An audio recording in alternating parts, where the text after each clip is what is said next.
felt like I was dying. Miguel is a content marketing expert. He has built an international online business using organic content on social media, which has opened up the doors to an abundance of opportunities for him and his business. That's the day my life kind of changed for the next several years. Miguel turned his life around from struggling with chronic fatigue syndrome to finding health and success. And that's kind of when my new life started. We'll dive into his incredible journey, the lessons learned, and his steps to becoming a successful entrepreneur. We'll explore his path from running a media company in Vancouver to creating CFS Recovery, helping people recover from chronic fatigue syndrome. Get ready to learn about Miguel's mindset, content workflow, and guerrilla marketing strategies that he uses to blow up his brand online. Watch until the end to learn the step-by-step of how Miguel creates and publishes over 240 pieces of content per month across all major platforms. This episode is packed with insights on resilience, growth, and achieving true freedom and balance in life and business.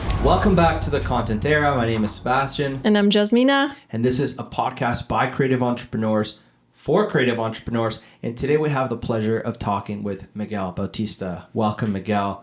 We are so excited to have you here. And today we're going to be diving deep into the tips and strategies with social media and content marketing that you, the listener, can start applying to your business today. Your love for video and content creation led you to starting and running Bautista Media in Vancouver, right? So you did that before pivoting to CFS Recovery. So what were some of the key lessons you learned from running a media company, and how do they shape your approach to your current business? Yeah, I think some of the biggest things I learned that were applicable to CFS Recovery is finding like a duplicatable system for content creation. Because, you know, I kind of learned this the hard way of trying to do everything myself. Because every project was different that I was working with people on. There were very few monthly recurring clients that I had. It was always like a one-off project. So they were all completely different. And I'm like, you know, 2.5, maybe 3 years into Bautista Media, I was like, this is not sustainable. I can't do this for the next 5 years. I'm going to burn out. Like, constantly trying to figure out new deals, constantly pitching new ideas to people, then going back and doing a bunch of revisions. I'm like, this is brutal. So one is learning the ins and outs of the content creation from start to finish, from idea to filming. And I think even video editing, the actual factory where you're squeezing as much juice out of this content as you can, out of the raw footage, that was huge in terms of like repurposing. And I realized, you know, watching a lot of other creators online, especially like Gary Vee, for example, you take one piece of content, cut it up into small chunks, then you cut that up into smaller chunks. Then from that, you know, you take transcriptions and you can build quote posts out of that and different ideas. So just really dissecting how much you can squeeze out of one single piece of raw footage, that was one of the biggest things for me. And so after about 3 years of Bautista Media, it's interesting because, you know, I was trying to figure out how am I going to scale this thing? And I told myself at the beginning of the year, this was in 2021, I was like, okay, we're growing, but we're growing year after year a little bit. But what do we need to do to take things to the next level? Clearly, I have a skill set for content creation. I understand marketing because I was also working within an agency at the time, doing video editing for their clients. And they had dozens of clients, and I was cranking out hundreds of videos a month for all these ads. So that was actually another pivotal moment, you know, because I saw, I was forced to figure out how to create content at, you know, a large scale in terms of high volume. How am I going to crank out 20 new videos a day? And on top of that, I was also running Bautista Media.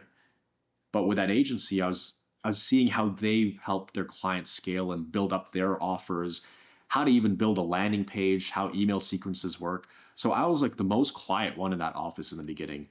And I would just sit there at my computer, cranking out videos like clockwork. But I'm listening the whole time. Their meetings with their clients, what they're saying, the software they're using. I'm peeking over at their screen. I'm like, oh, that's how Zapier works. Okay, that does that. Cool. So it's very observant. So interestingly enough, in 2021, my body just hit a wall. I didn't want to do it, ended up doing it because of a few different things. And then, it got so bad. Like all my symptoms came back. At this point, I was fully recovered, working out 5 days a week. But a few days after I took this shot, man, I couldn't walk. All my symptoms came back. Difficulty breathing. I couldn't even hold a freaking camera. I had to cancel all my clients, all my appointments. And I'm like, well, here we are. We are not back at square one, but I'm like, I am in the hole. I can't run Bautista Media anymore. And that's actually when I realized, like, I always told myself if ever I got better from this health stuff I was dealing with, I would go back and help other people get out of this. So the previous 3 years, all I did every single day was create content. And I'm like, well, I know how to film videos. I know how to create the videos and edit them. I know how to crank out high volume of videos. Let me just make videos about CFS and how to recover. So basically, those first handful of videos on my channel, on my YouTube channel, I was in the trenches. Like I was feeling symptoms like crazy because I had just essentially built myself up over a few years and then crashed. But I knew exactly what I needed to do to recover because I had been through the process. So I just started talking about my experience. And same thing, once I transitioned to this YouTube stuff, I started posting on YouTube. I pretty much dropped all my clients. Well, I didn't pursue any of those projects. I just referred them out to someone else. I was like, all right, let me post a few videos. In the meantime, while I'm stuck at home, I can't do anything. And it was like crappy videos, I'd say. The quality was all right, but I was literally just talking to it. And then because I had the marketing background working with these guys in the agency, I read Expert Secrets by Russell Brunson and .com Secrets. But Expert Secrets is all about how to use your expertise and provide a solution to people. How do you structure the way you deliver that message? And so I devour that book. Wow. And I was having migraines, so I'd read 10 minutes, go back to bed. Read 10 minutes, go back to bed. They go film for like 10 minutes. And then I posted the first like 3 videos over the matter of maybe a week or 2 or something. And then people started commenting like, oh my gosh, I needed to hear this. This was super helpful. Thank you so much for posting this. Oh, can you cover this topic? Can you cover this topic? And I'm like, wow, okay, amazing. This thing's got legs. And that's when I was like, okay, I just feel a calling to pivot into this space. This is way more fulfilling for me because I get to create content and I get to help people. Yeah. And that's when I went in with the same mindset of, all right, I'm behind. I'm not the biggest player in the space. I need to outpost every other competitor out there. So while my competitors are posting 1 video every 3 or 4 weeks, I'm going to post 3 videos a week, like long videos. And on top of that, I'm going to post 2 short form videos every single day. So I'm going to post 3 times a day while they're posting once a month. And so I committed to that and I did that. And after that first month, I hired an editor and a VA. He's also my VA, but he was helping cut it up. I built out a system, which that's another huge thing. I systematized it. So that was about 3 years ago. And, since then we've posted almost 1,300 videos on the YouTube channel. Like a lot of content. Incredible. Wow, that's awesome. Yeah. I was having a look at your YouTube channel and the growth that you had from your very first post to what you're posting now. And right now you're banging out videos on social media, on YouTube, Instagram. Your online presence is really impressive. So I'm curious to know, what strategies do you use to build your personal brand on platforms like YouTube and Instagram? And as you answer this question, I'd also like you to touch on how and the story behind your losing your Instagram account, kind of like halfway through this process, and how you recover that and how those strategies you implemented got you to grow again. Yeah. I did lose, I forgot about that. I did lose my Instagram account, which was my main marketing tool for all my clients. And I know how, because I paid this guy to help boost my followers. Of course, like that never usually works out well. And I should have known this, but it was a friend of mine. And he was like, look, we could put this engagement thing on your account. You get a whole bunch of followers. Or I need to sneeze. Excuse me. We'll get a whole bunch of followers. And I was like, okay, I trust you. Of course. You're my homie. Next thing you know, 3 weeks later, account is down. Like, oh no. zip. Can't even get it back. So got disabled. So I lost all of that content. I wish I still had access to that actually, because if I go into my archive, it shows my whole journey building up this content creation skill set. Mm-hmm. But I pretty much had to start from scratch. But again, I'm like, okay, I'm really behind right now. How am I going to catch up? Outpost everybody. So I was posting every single day, at least for that first little bit, that first month or so. Every single day posting what I'm doing with Bautista Media. This is when you started a brand new account? Yeah, Okay. Brand new account. And I Nice. think this was before I started CFS Recovery actually. I think it was slightly before, like maybe 6 months prior. But yeah, basically when that happens, to catch up, the only thing to do is outperform. You have to go by volume. Post, and never think it's too much or you're annoying your clients or your prospects. The more you can post, the better. And obviously it has to be good quality content. Yeah. Don't just put out filler content like, some generic post with a quote and some sunset in the background. No one cares about that. Yeah. But if you can provide like quality posts, then hell yeah. Post as much as humanly possible. Like as much as you can.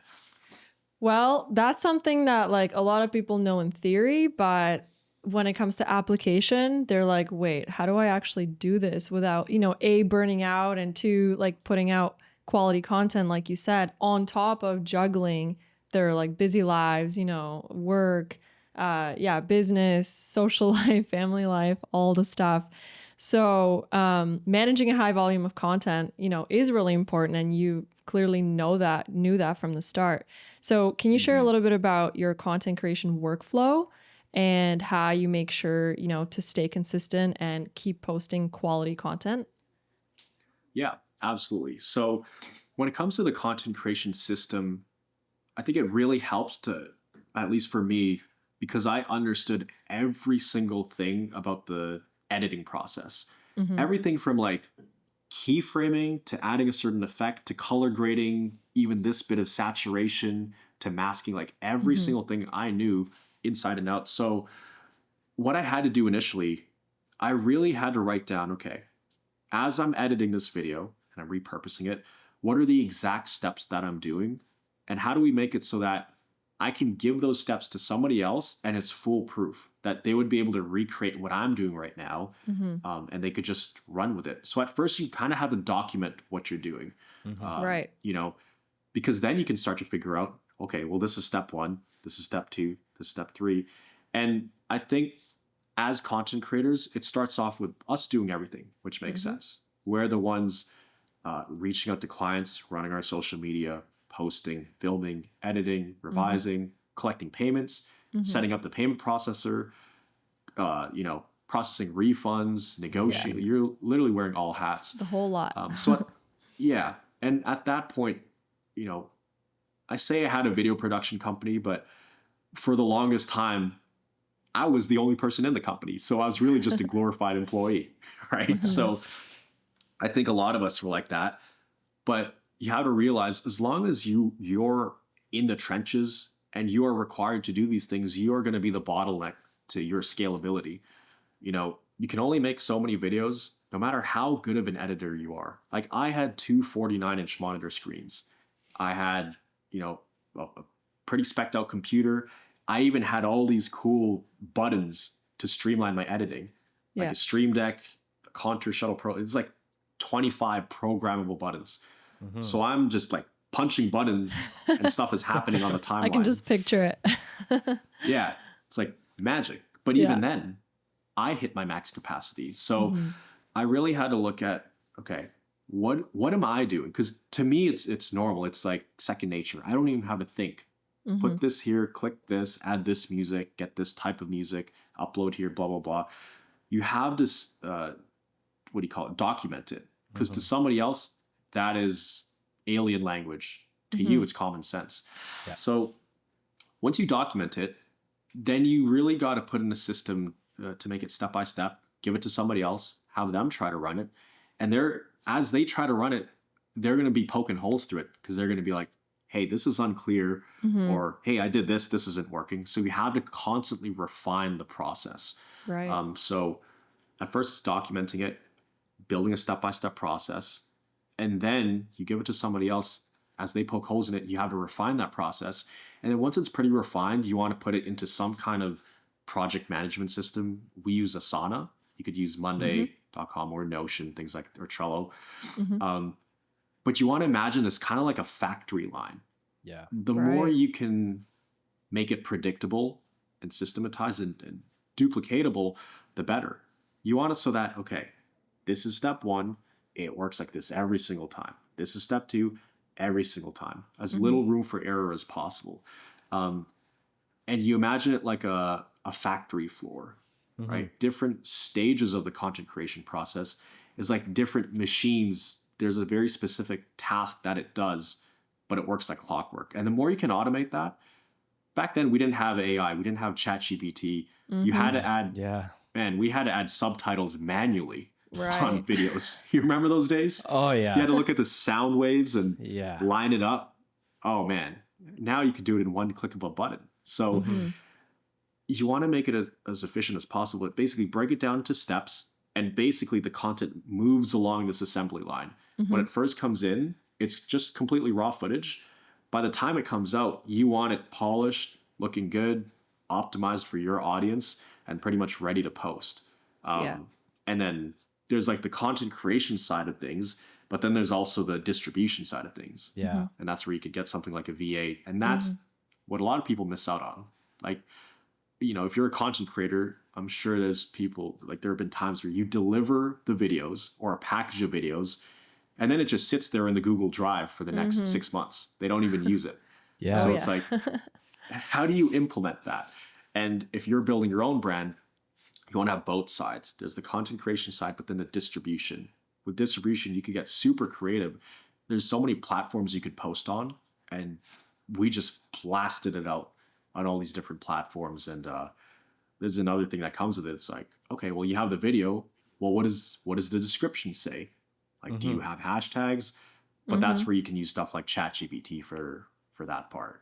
But speaking of AI, process. actually, can you dive a little bit more into how you use AI for your content workflow and maybe even your business? Like, do you have any advice for, the busy entrepreneur looking to alleviate their time, but still put out that high volume of content?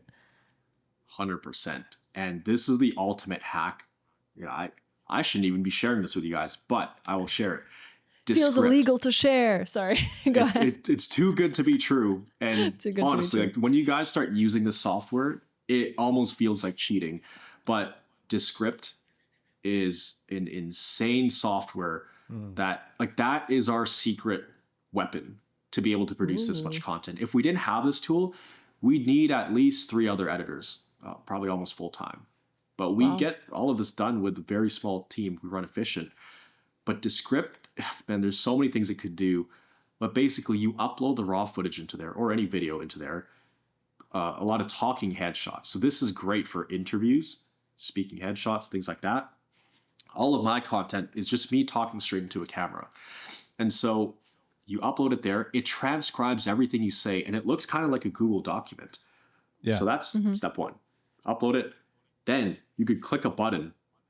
It removes all the filler words, all the ums, uhs, like, so, like any kind of filler words, it cuts it out of that text. But when you cut it out of that text, it also cuts it out of the video. So in one button, you could remove all mistakes. And now they just added this feature where it knows when you do retakes. So let's say you're talking to the camera, you mess up, you start the sentence again. All right. Oh, you mess up again. So you do it again and again.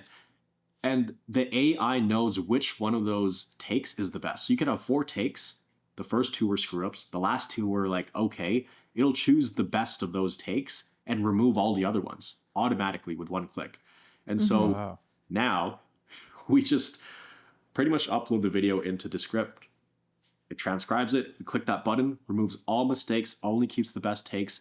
And then what we do, so now we have the main video, which is great.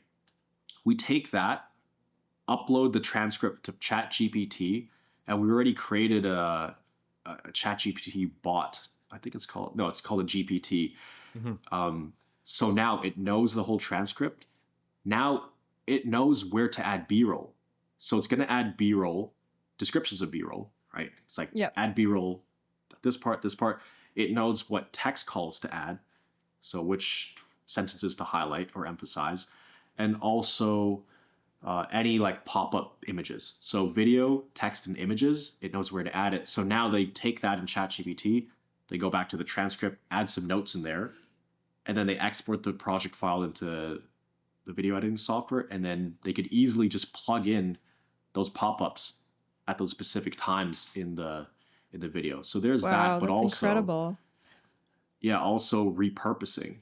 So with that main transcript in ChatGPT, we say, hey, from this 15-minute video, we want as many golden nugget snippets as possible. Let us know which parts to choose. So it'll literally give you the snippets. So we go back to Descript, highlight those parts in this document thing, and with 2 clicks, it's called create composition. So it takes those snippets and it creates a whole separate video. So now you have the main video and all these snippets and all the callouts and everything like that. And it's nuts.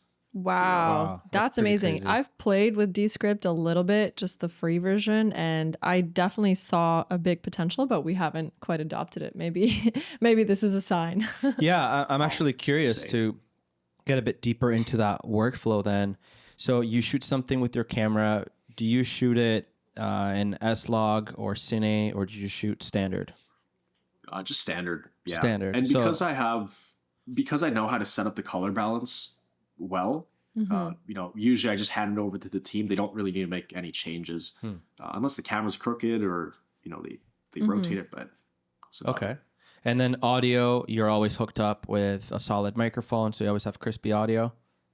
Yeah. Lav Okay. mic. But now it's nuts because Descript, there's also this audio cleanup. You click it. I could film with just the camera on the mic. If I speak loud enough, the mic on the camera without a shotgun mic, if I speak loud enough and there's as much audio captured as needed, you click one button, now it sounds like I'm talking to a podcast mic. It's actually Wow. insane. So it does that too. It's kind of like Crazy. Adobe Enhance, where it cleans up the audio, but it's within Descript now. It's crazy. Wow. So That's cool. pretty crazy. I wish it was integrated into DaVinci Resolve, because we use Resolve and it has the script or like the transcript, and then you can edit from the transcript and it can remove really? the empty, like the pauses, but it doesn't remove the filler words. So we use it quite similar, but I'm going to give this a try. I'm going to give Descript a try. Dude, Because it'll right now, change your life. I think the built-in B-roll too is such a time saver, right? yeah. So does Descript add the B-roll to the video? No, it doesn't, but you can add it. You can. add it, but I find it's easier to just, or for the team, it's easier to just add it in, in the editing software. Oh, Yeah, okay. I think so too. Do you guys Probably. use Premiere Pro or DaVinci, or what do you use? They use Premiere Pro. Okay. Yeah, I just want to quickly point out that even though now you outsource your editing and all these things, I think the reason you were able to do it so efficiently and like figure out this workflow and like what works is because you learned it yourself too, right? So a lot of the times like people ask like, oh, should I learn how to edit myself, or, should I just outsource? And I think it's like good to do like learn a little bit on your own first, so then you know what to look for. Because we often work with clients who just simply have no clue what they even want out of a video edit. And then so there's a lot of back and forth then to figure out what they do like, because, they don't have any experience. Fair enough for a busy entrepreneur, but still I think there is something to be said about it. Yeah, I always think that if you're starting out as a content creator or creating content for your business, is to get familiar with the process, because that's what's going to make you better overall as a content creator, right? Yeah. I'm not saying to take all of your precious time and put it into editing, but if you understand the workflow and you understand the process, imagine how much better you're going to be at filming the videos and how much more potential your editor or your team is going to have to be able to create bangers out of those videos, right? So you start getting more into the creative side of things, and if I film things this way, or if I use a really good quality microphone, only because you learned that when you sat down to edit your video, your audio was horrible, or your framing was off, or your color grading was too warm or too cool, and ends up actually paying off as part of that process for sure.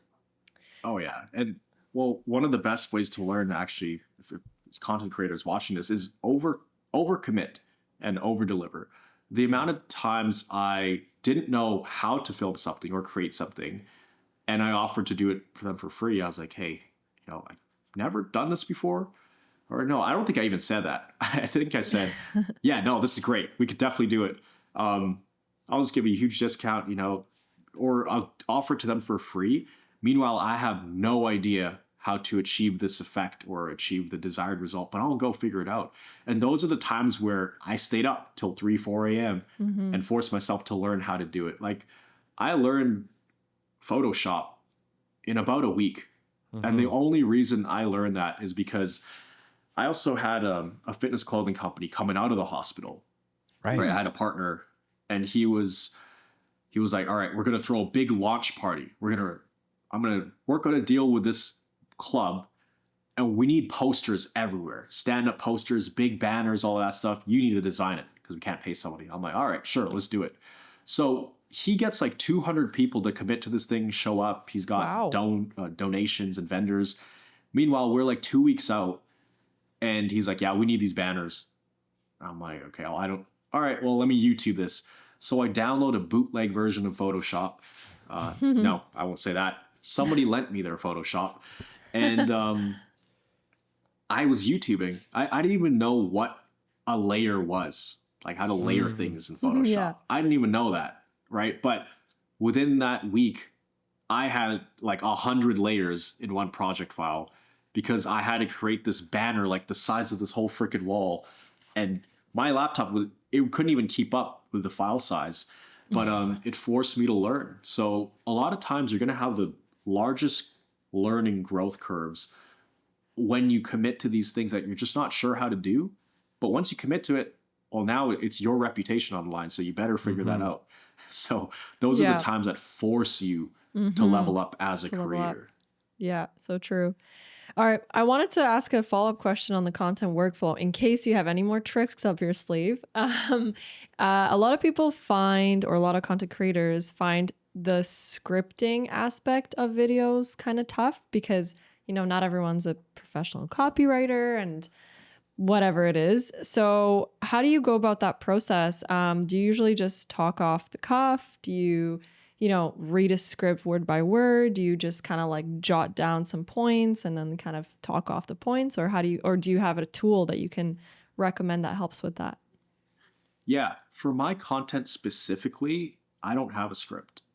I just have a topic and maybe 1 or 2 bullet points, and then I'll talk for like 15 minutes straight. But I always follow the exact same framework, and it's the Expert Secrets framework. It's the Epiphany Bridge framework. And I think, people are wondering, well, what the heck is an Epiphany Bridge framework? I heard something from Alex Ramosi at a conference I was at. It was actually the Grow with Video Lab conference. Yep. All about creating content. Think Media was hosting it. A bunch of people watching this probably know them. But it's all about creating content. And Alex Ramosi was speaking specifically about how to create content, but build a business around it, and how to communicate with people to take action. And something he said really stood out. It's the fact that most people in today's world, especially online, they're marketing to you. They're marketing at you. They're talking at you. So as somebody who's watching a video, this person is talking to you from this super, I'd say, from a superior position. It's like, hey, I did all of this. Here's what you should do. You should do this. You should do that. Yeah. So instead of talking to people from the frame of, hey, here's how you should do this, here's how to do that, if you change it and talk from, hey, I dealt with the same problem you're dealing with, here's how I did it. Here's how I did it. Because no one can deny what you did to fix that situation or to have that solution.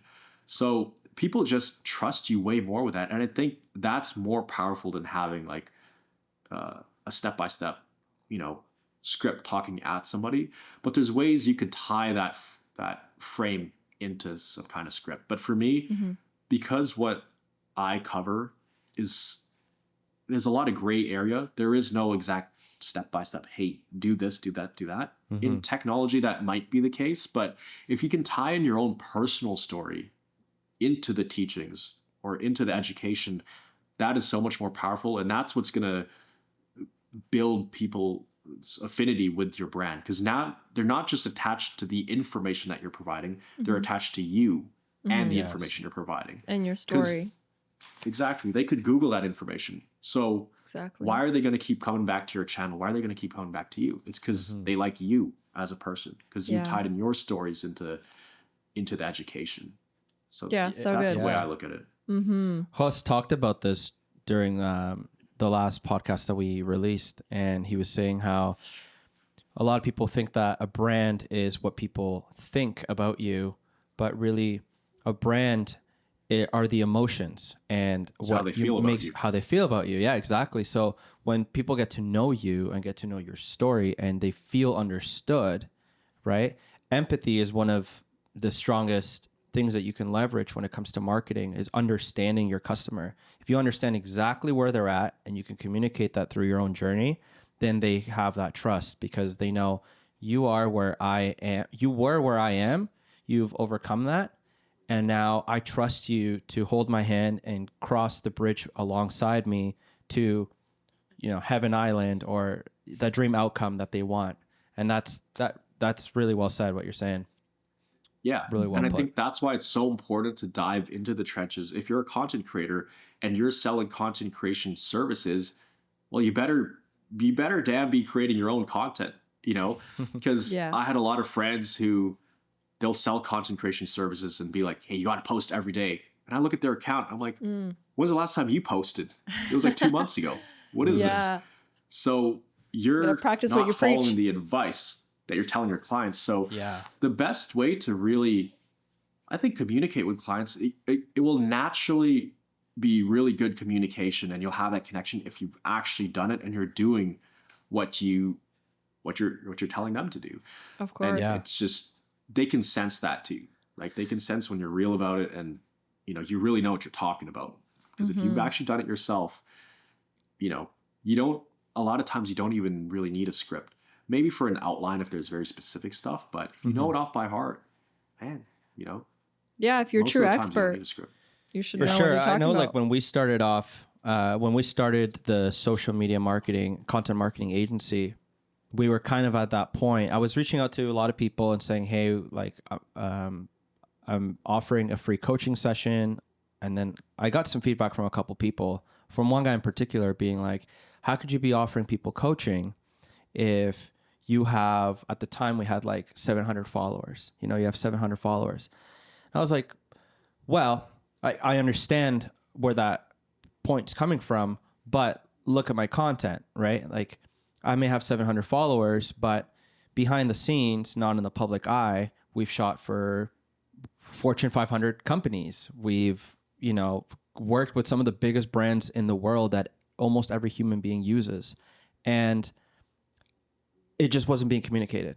So we started to just implement and do. And now, like a year later, we now get inbound leads from our content and comments from people being like, hey, this piece of content really resonates, or, you guys post a lot of content type of comments, and you're starting to see the payoff. But definitely doing it yourself and sharing it is a very important part of the journey for any content creator, and just putting stuff out there, and through that you get better and better at it.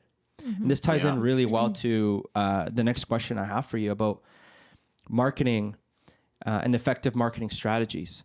So full transparency, before you introduced CFS into my mind, I didn't know about CFS. So marketing a niche program like CFS Recovery does really require unique strategies for marketing. So what kind of marketing tactics have you found most effective in reaching and engaging your target audience in that niche? our main marketing strategy, because it is a very niche audience, the biggest thing, like, you have to understand their pain points. Anybody you're marketing to or you're trying to get attention from, you really have to understand where they're coming from. What is their frame of mind? What are their roadblocks? What are their deepest fears? What are their desires? So essentially, you have to understand what that avatar is. And I think what really helped me in the beginning was the fact that I was them, 3 years prior or 4 years prior. So I knew exactly their pain points. I knew what they were thinking because I had spent time living inside a body or inside the mind of somebody going through CFS.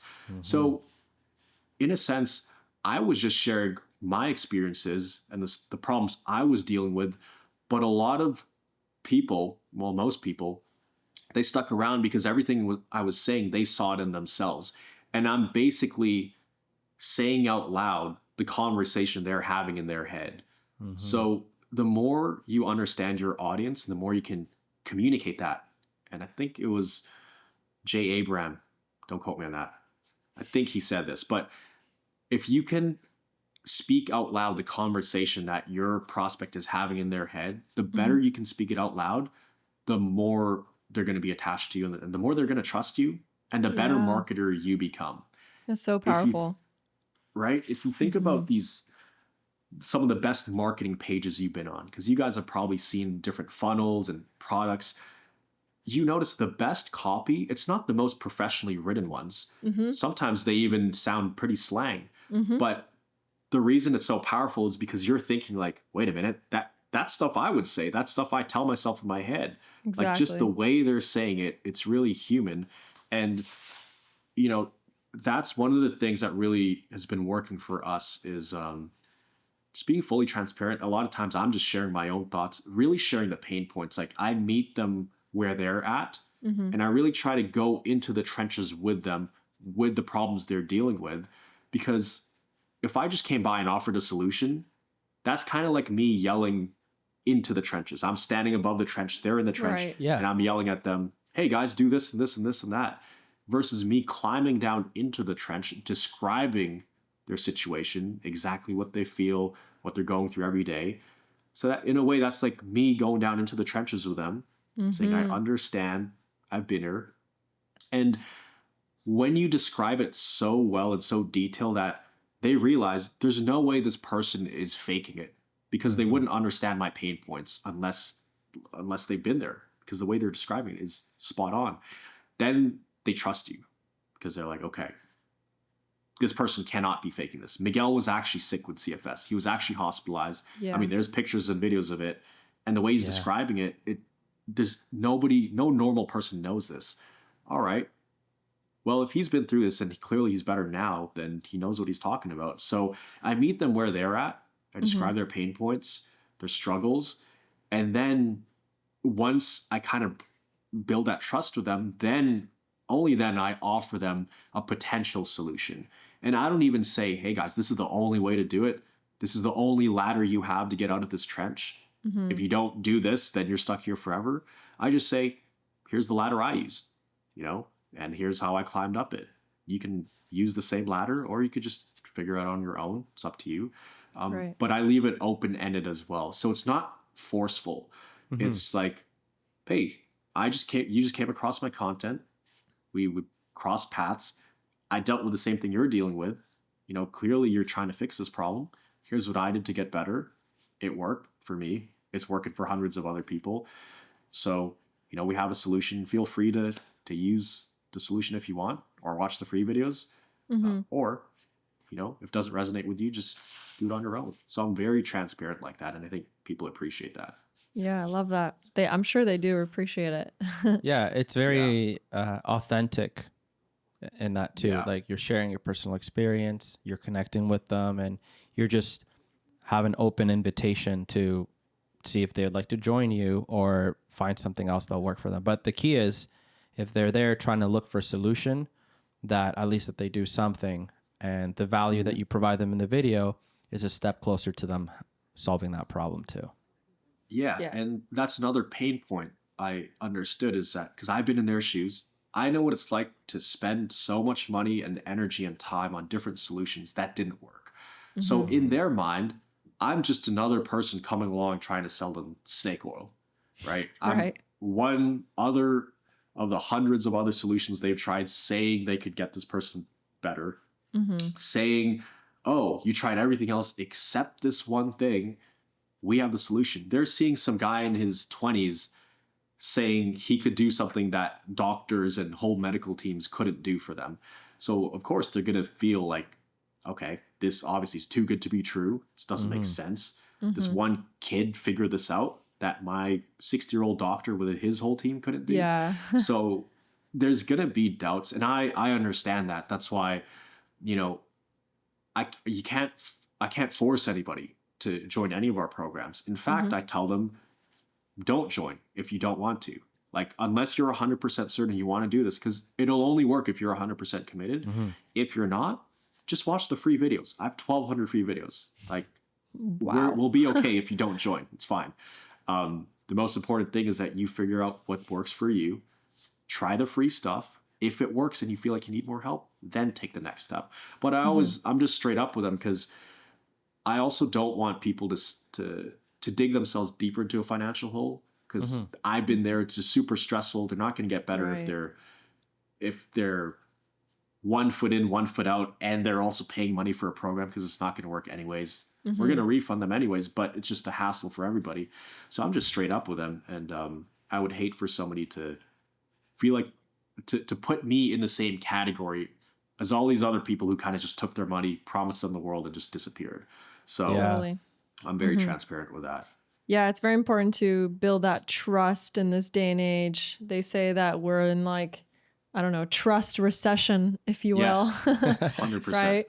So it's good to go about it in a way where it's not super pushy or sleazy, I'm sure. But, you know, it's good to, I guess, explore your own sales tactics. But it sounds like it's working out for you. So that's good. Yeah. Let's get a little bit into guerrilla marketing. That's something that you've adopted, right? Can you kind of explain what that is and how you use it to help you market your business? So there's one idea that Grant Cardone has. I read his stuff a long time ago, but one of his principles, or one of his big things, was omnipresence. You got to be everywhere at once. Everywhere people turn, you want them to see you.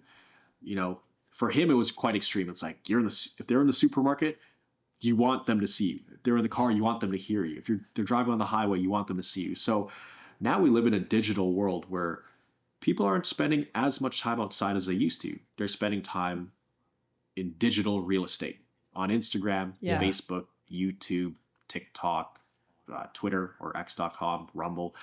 So if they're spending their time there, we're like, all right, we need to put our stuff on all those platforms and as much as possible. So I told my content team, which is a handful of guys, I'm like, all right, we have this main pillar piece of content up here.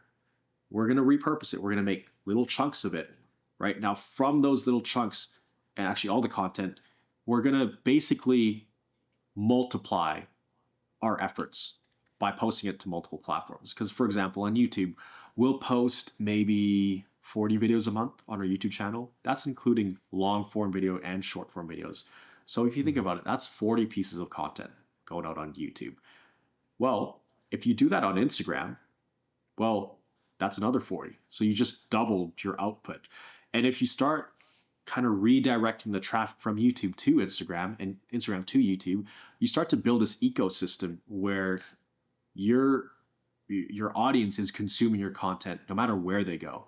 So we're redirecting them from YouTube to Instagram, but also YouTube to a Facebook group, a private community. From the Facebook group, we're redirecting them back to Instagram, back to YouTube. So we're constantly shuffling them around, but in each of these spaces, we're posting, 2, sometimes 3 times a day. So I lied. On YouTube, no, we're posting over 50, maybe 60 pieces of content a month. Wow. So multiply that by Instagram. So now that's 120. Then we're posting on Facebook. Now it's 180. Then we're posting on, TikTok. That's 240. So it's just, what is the frequency that you're your prospects are seeing you, because you want to give them the feeling that you're kind of everywhere, right? And you're everywhere multiple times a day. Yeah. So that's the guerrilla marketing we started with. But now we're like, hey, let's make duplicate accounts. So we're testing this on Instagram right now. It's also called like the Tate method, right? Right. Andrew Tate's content it kind of took over everything. It was, you know, there was a time where you couldn't go online and not see him within the first few minutes. And I was like, that is a wild marketing tactic. Regardless of how people feel about it, I'm like, that's pretty wild marketing. Never seen it done. So we were like, I told my team, I'm like, how could we do this? All right, well, let's spin up 10 accounts, and we call them daughter accounts. With this similar content, we just change a few different things and we post it, and we start following all the people who follow our main pages. So now they're getting hit over and over and over again. And honestly, it's kind of to the point where it's probably too much, because I followed my own accounts for my personal page. And then there are times when I'm scrolling on the news feed and it's literally like 15 posts in a row of myself. Even I get sick of myself. So I'm like, we probably shouldn't follow the same people. We should use these as basically, they're like nets that you're casting into the ocean. So like YouTube, that's probably the biggest net you could cast. You're casting that. But then on Instagram, they're a bit smaller nets you're casting out. Think of it like every piece of content you put out, that's like casting another net in the ocean. And the cool thing is, you know, the way that net's set up, it doesn't just disappear and crumble. That net is always out there. So I'm a very visual person. If I picture it right now on our YouTube channel, we have like 1,200 nets in the ocean, just catching fish, right? Not saying that our audience is fish. Because some people might watch this right now and be like, this is an analogy. You're not fish. This isn't an analogy. Okay. But it's like having nets in the ocean and there's fish swimming by, and it's just catching fish. So my first few pieces of content, especially on YouTube, they got like 20 views, 30 views. But then 2 years later, now they're at like 2,000 views. Instagram, it's a little different. You have to constantly refresh it. And sometimes we repost content. So we have maybe close to 1,000 shorts that we've already posted. And some of them are really, really good that I put a lot of effort in. There's like RGB lights in the background, like fresh haircut. And a lot of people who are new to the pages, they would have never seen that. So we could take posts we did from like 6 months ago or 8, 10, 12 months ago, and we could repost that whole batch again and cycle through the content. So it's a mix of new, fresh content and then a mix of old content that's really high quality. But having that constant flow, so you have a high frequency of touch points with a prospect. It's kind of like having a conversation with them. It's an ongoing conversation, like little 1 minute conversation. That's like a video, another minute conversation. And what we find is that where this really comes in handy is when people are, you know, booking calls with our team, they're like, I've been following Miguel for 6 months or 8 months. I've watched hundreds of hours of content. I feel like I know him already. Let's do it. Like sign me up right now. I feel like that is the ultimate goal of content, of putting out content. That right there, that's it. It's content is a time and a trust accelerator. So if you have, you know, some of the biggest people like Alex Hormozy, they have 10,000 hour, is it days? Yeah, 10,000 hour days. Like it's insane. So you have people watching your content for an equivalent of 10,000 hours in a day. We all have 24 hours in a day. Multiply that, the amount of conversations, the amount of knowledge, the amount of trust, the amount of touch points that you're able to build with people. And it all just funnels right back to your business. You know, not necessarily to push, become a customer, become a client, but to build that brand equity. And some people do become customers. And trust. And trust. Yeah, that's huge. It's amazing. Yeah. Wow. And this is where a lot of the knowledge from my video days from Bautista Media, like, you know, being a videographer, a lot of that tied into our whole content strategy. Because for the longest time for Bautista Media, I preached, hey, you got to clone yourself with video. Clone yourself. You probably remember seeing some of our videos. Yes. I'm like, hey, You want to clone who's your most powerful salesperson? It's you. But you should clone yourself, make a video about it. So I was preaching this years ago, and now I think about it, as we speak, there's like 2,000 Miguels out there talking to prospects right now. But it's a video version of me, right? So that's the cool thing about content creation and video is, yes, it's super fun, but once you realize how powerful of a tool it is and how much you can leverage content, it opens up a whole new world. Because at first I was looking at content as like a fun hobby, creative outlet. But then you realize you can literally clone yourself. You can build systems within your business that don't require you to be there, whereas before you would have to do it manually. Like even our funnels, even our onboarding process. As soon as someone enrolls in our program, they get a video, me introducing them to the program, what their next 12 months will look like, what are the next steps. Imagine if I had to do that for every single client. Right. There's no way. So we know how to create videos and also how to leverage them strategically within the business, which is that's an overlooked part of a lot of content creation. Yeah, sounds like a well-oiled machine. Yeah. You mentioned you have a team of a handful of people. Do you also have like a content manager or someone who's kind of managing all the videos and all the content that's being put out, or do you still take on that role? Yeah, so he kind of takes care of distribution. So this guy is an absolute weapon. Shout out to Abdul if you're watching this right now. He started off as a VA for Bautista Media, doing outreach, DM outreaches. And I think he was like 17 at the time. So he was just getting into freelancing online. And then he learned video editing. I had him video edit some stuff. And funny enough, he was just starting out when I hired him for Bautista Media. And I actually kind of fired him. I was like, dude, these videos are not up to par. It's not good. So we kind of separated paths for like 6 months. Then I started CFS Recovery. And I was like, okay, man, I need somebody to post social media content. Can you do this? So yeah, I give him access to my account. He starts with that. Then I get him on the video editing side of things. Then I get him doing all these different tasks. So his hands are in so many different parts of our business now. Like it would be hard for things to run smoothly without him. Like things would fall apart very quickly.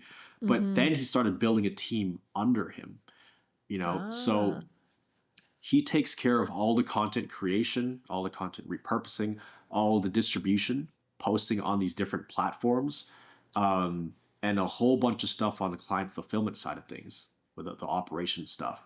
But I think he has 2 or 3 editors under him and 2 VAs under him, and he manages that team. And a lot of stuff he does it himself as well.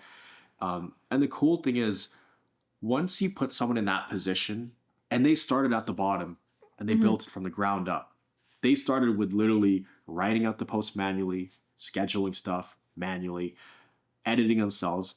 And now they start building a team under them. They're going to figure out ways to run things more efficiently. So definitely, I meet with him every couple of weeks and I'm like, okay, well, what's our output? How much content are we posting? Are there any tools we can use to streamline this process? So now I fully trust him. I'm like, all right, go figure out how we can make this better. And he'll come up with great solutions because he's been in the trenches. But yeah, he takes care of the distribution. I think one person actually does it. They do all the posting to YouTube, Instagram, TikTok. I think we're on Rumble as well. We need to get back on X.com, Facebook. And this is going to be a wild project, but we're actually going to use AI to dub my voice and my mouth so I speak in German. We're going to create a whole German channel because we have a huge following in Germany. And there's a lot of people in Germany who are sick and no one really gets help with this anywhere in the world, but Germany specifically have been begging me to make more content. And we have so many clients there that I actually went there last week. Yeah, I saw.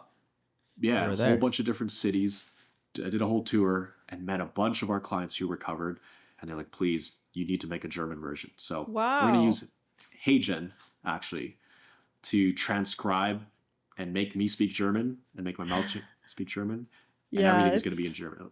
Yeah. crazy what AI can do What's nowadays. the app that you said? It's called HeyGen. HeyGen.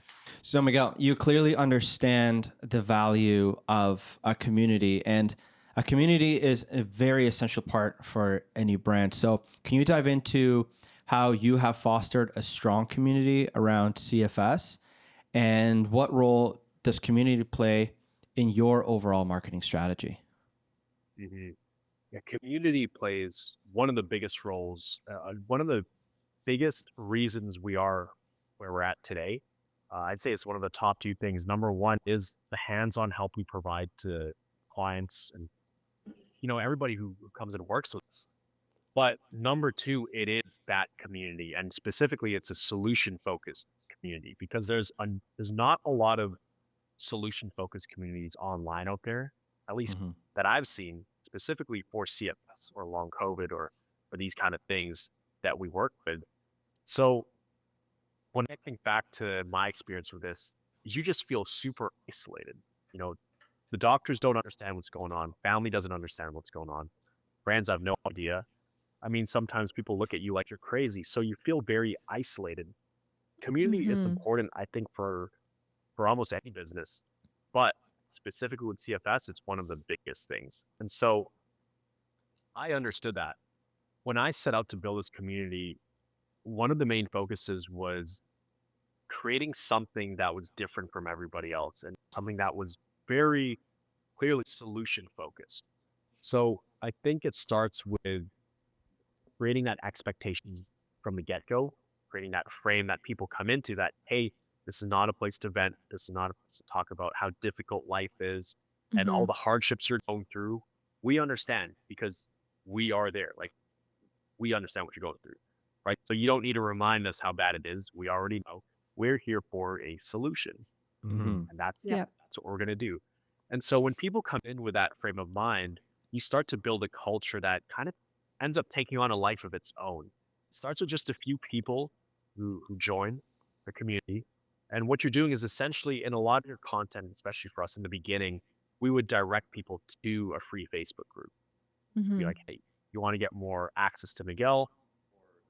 You want to actually engage more with people, not just in the comment section, but in actual conversations, Mm-hmm. talk about solutions, join this community.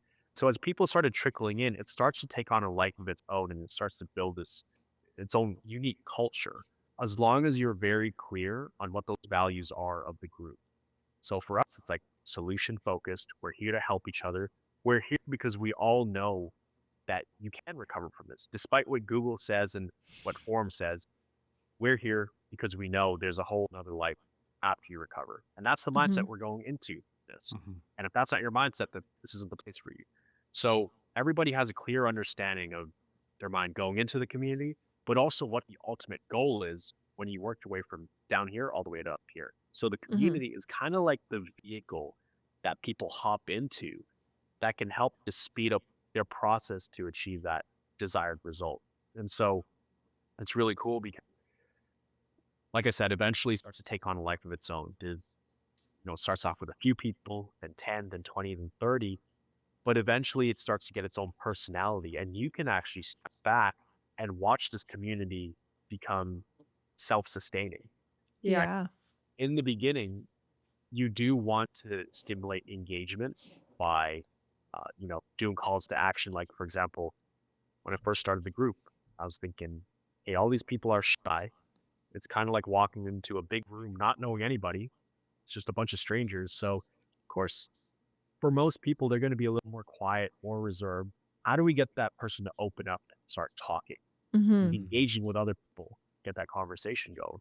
So every Monday, we had a Monday motivation post that went out, like a picture post. So it takes up a lot of space Mm-hmm. on that group timeline. So you can't miss it. And then it's like, hey, what are you going to focus on for the week? It's Motivation Monday. How are we going to move you forward this week? And we showed some examples like, hey, I'm going to do X, Y, Z. Comment down below what you're going to do. Mm-hmm. We had the Motivation Monday post at the beginning of the week and also the end of the week on Friday. So Fridays, it was Friday wins. What were their biggest shifts this week? What were their biggest wins? And as people start commenting down below, they're congratulating congratulating each other. They're almost like they're all on this journey together. So they're Mm-hmm. sharing what they're focusing on during the week, encouraging each other or saying, hey, that's a great idea. I'm going to do that too. At Yeah. the end of the week, It's amazing. you close that off with, you know, how did the week go? And they're all celebrating together. They're going through the hardships together, but everyone is solution focused, moving in the right direction. So the Yeah. goal is to have it self sustaining. Yeah. So the Facebook group, you said it's private, but it's free. So that's for anyone who kind of like is consuming your content, but wants to kind of like learn more and be part of, I guess, the community. And then you kind of nurture them through that group, right? And then you said you have another community that's paid, or I assume like once people join your program, they get access to that. And is that also on Facebook or is that another platform? Yeah, so that one is on school. So essentially, we have different tiers of basically access to myself and the coaches. There's free, which is YouTube. If we look at it like a ladder, that's down here, free community.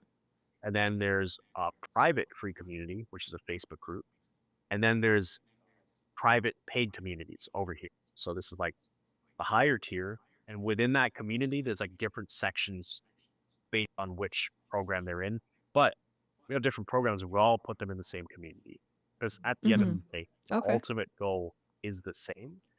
But within that community, it's almost like going into a building. You only have you only have access to certain doors or sections of that building based on your membership. So if you have the full Mm-hmm. membership, you get access to the whole building, all the fun tools and toys.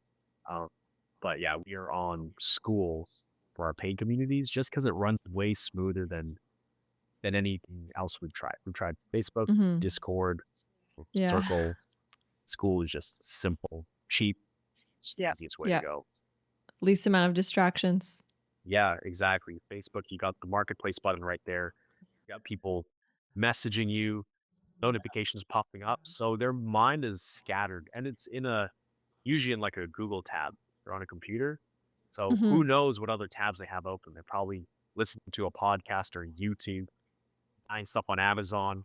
So their Yeah. mind is like not even fully engaged in that community. Whereas school, it's its own section. It's its own community online. It's Mm-hmm. notifications or pop-ups that are outside of the intended purpose of that community. Yeah, definitely. Amazing.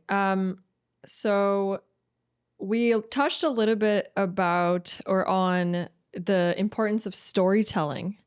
Um, and your personal story is a significant part of your brand, right? So how do you incorporate storytelling into your branding to connect with your audience? And how can other business owners do it too? I love the storytelling aspect of all of our marketing. The way I see it is you want to take the viewer on this emotional roller coaster. The more emotions you can bring up in the viewer when they're viewing your content, the more attached they're going to be to the brand, but also just it's different from anything else they see. You know, versus Mm-hmm. I think a lot of brands, they only show the highlights, all the things going great. You know, here's where we're crushing it. Here's where, knocking out of the park. It's Yeah. all highlight reels. So the way I like to do it is share the highs and the lows. Take them on this roller coaster to also show that you are relatable and that you're human. And so the storytelling aspect, I share my journey. You know, when you become a sort of, some people would call me like an influencer in the space. I guess I'm an Mm-hmm. influencer, but it can start to create this gap between what people think you are and what you actually are. I'm just a human, just like Yeah. them. And even in Germany, when I was meeting these people in person, they were like tripping out. They're like, I feel like a YouTube video is talking to me. Like I can't keep on meeting you. You're like a celebrity. So they'll put you Yeah. up on this pedestal. Uh-huh. Mm-hmm. You want to take yourself off the pedestal essentially, so that they Mm-hmm. can relate to you. And the things that Mm-hmm. you've done or that I've done, which basically I've already accomplished the desired result that they want to accomplish. Mm-hmm. But if they think I'm some sort of invincible person, they're not going to be able to put themselves in my shoes and be like, wow, I can do what he did. So I have to tell them, hey, I wasn't perfect. Like I would stay up late, overwork myself, ignore my symptoms. I didn't have the healthiest mindset. I was just like you. That's why I burned out. I was in the Yeah. hospital. I couldn't walk. I was getting spoon fed. Like, look at the pictures of me. I look like a ragged mess. Like, no haircut for months, no shower. I was like in the trenches. So, Mm-hmm. just showing people that I'm human, that's kind of like the dip in the roller coaster Mm-hmm. storytelling. Yeah. But then when Yeah. I show them where I am right now you create this high. So you get this whole range of emotions, these highs and lows. And I think that's what makes it way more relatable to people and that they can trust me Yes. because they see like, oh, he's human. He's fallible. He's not perfect.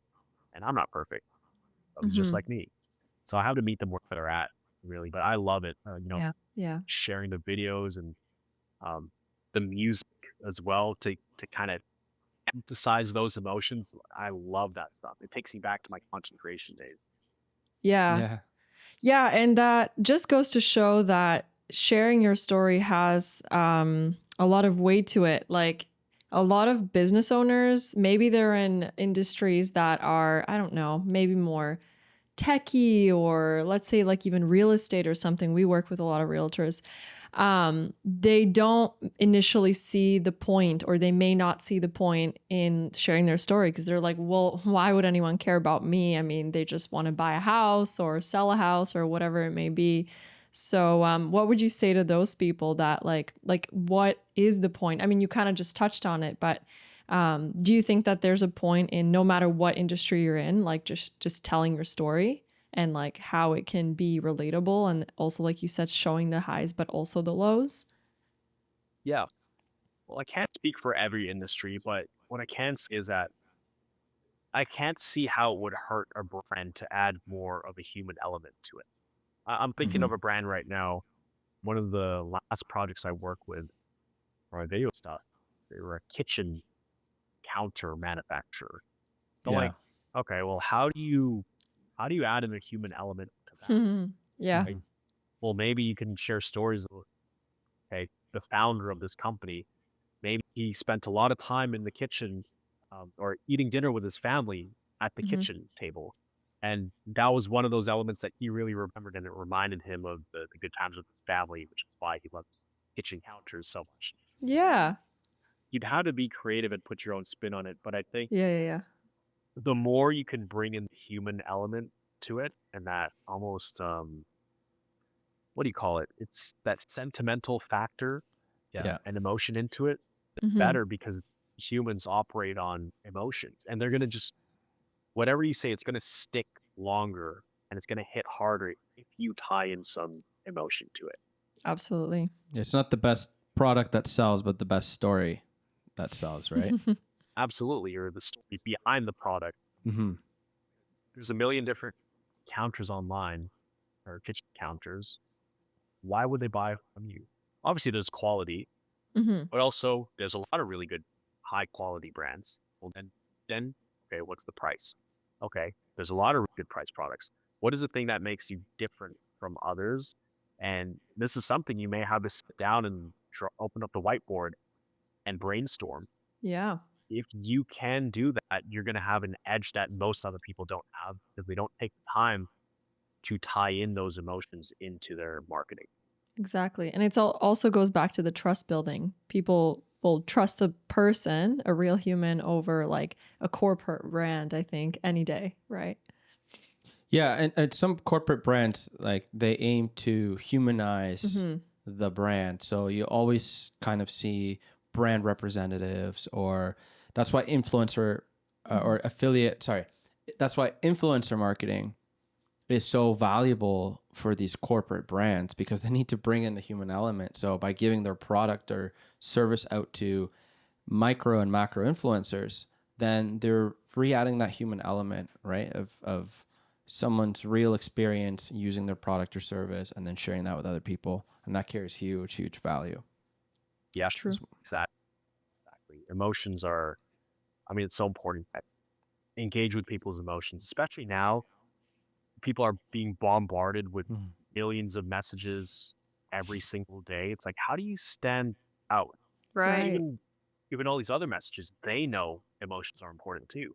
So Yeah. they're constantly trying to trigger emotions. Like that that's why the news runs the stories that they run.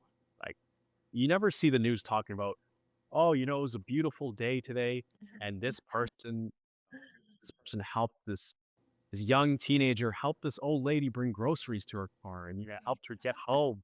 It's like, no, there's a car crash, one went off the bridge, and there's like three people inside. The rescuers are. It's like all emotion based, and a lot of times uh, people engage more with fear Mm-hmm. that, but you know, I think when you can elicit positive emotions, and this kind of goes back to that taking people on that story, that roller Mm-hmm. coaster, Mm-hmm. because me sharing me in the hospital and me struggling and looking really sick, it's not the most positive emotion.